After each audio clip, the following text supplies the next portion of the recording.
ಒಂದು ಸನ್ಮಾನ ಕಾರ್ಯಕ್ರಮವನ್ನು ಇಟ್ಟಿದ್ದಾರೆ. ಖಂಡಿತವಾಗಿಯೂ ಮೊಹಮ್ಮದ್ ರಜ್ವೀನ್ ರವರ ಬಗ್ಗೆ ಹೇಳುವುದಾದರೆ, ಬೈಂದೂರಿನಲ್ಲಿ ನಡೆದಂತಹ ಅಂತಾರಾಷ್ಟ್ರೀಯ ಮಟ್ಟದ ಮುಕ್ತ ಕರಾಟೆ ಚಾಂಪಿಯನ್ಶಿಪ್ ನಲ್ಲಿ ಬಿಟ್ಲಾ ಹೊರೈಸನ್ ಪಬ್ಲಿಕ್ ಸ್ಕೂಲ್ನ 4ನೇ ತರಗತಿಯ ವಿದ್ಯಾರ್ಥಿ ಮೊಹಮ್ಮದ್ ರಜ್ವೀನ್ ಕಟ ವಿಭಾಗದಲ್ಲಿ ತೃತೀಯ ಹಾಗೂ ಕುಮಿಟೆ ವಿಭಾಗದಲ್ಲಿ ತೃತೀಯ ಸ್ಥಾನವನ್ನು ಗಳಿಸಿದ್ದಾರೆ. ಈತ ಕೊಡುಂಗೈನ ಹೆಮ್ಮೆಯ ಪುತ್ರ. ಖಂಡಿತವಾಗಿಯೂ ಟಿಪ್ಪು ನಗರದ ರಹೀಂ ಹಾಗೂ ನುಸೈಬಾ ದಂಪತಿಗಳ ಹೆಮ್ಮೆಯ ಪುತ್ರ ಶ್ರೀ ಮೊಹಮ್ಮದ್ ರಜ್ವೀನ್. ಇವರಿಗೆ ಇವರ ಮುಂದಿನ ಜೀವನ ಬಹಳಷ್ಟು ಉಜ್ವಲವಾಗಲಿ ಎಂದು ನಾವೆಲ್ಲರೂ ಹಾರೈಸ್ತಾ ಇದ್ದೇವೆ.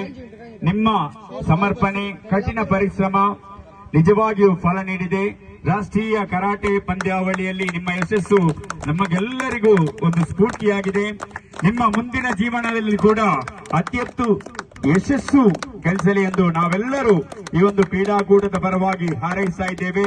ಮುಂದಿನ ದಿನಗಳಲ್ಲಿ ಅತಿ ಹೆಚ್ಚು ಸಾಧನೆಗಳು ಬರಲಿ ನಿಮ್ಮ ಮುಂದೆ, ಹಾಗೂ ಈ ಒಂದು ಕೊಡಂಗೈ ಎಂಬ ಊರನ ಹೆಸರನ್ನು ಇನ್ನಷ್ಟು ಎತ್ತರಕ್ಕೆ ಏರಿಸಲು ಸಹಕಾರವಾಗಲಿ ಎಂದು ಈ ಒಂದು ಕ್ರೀಡಾಕೂಟದ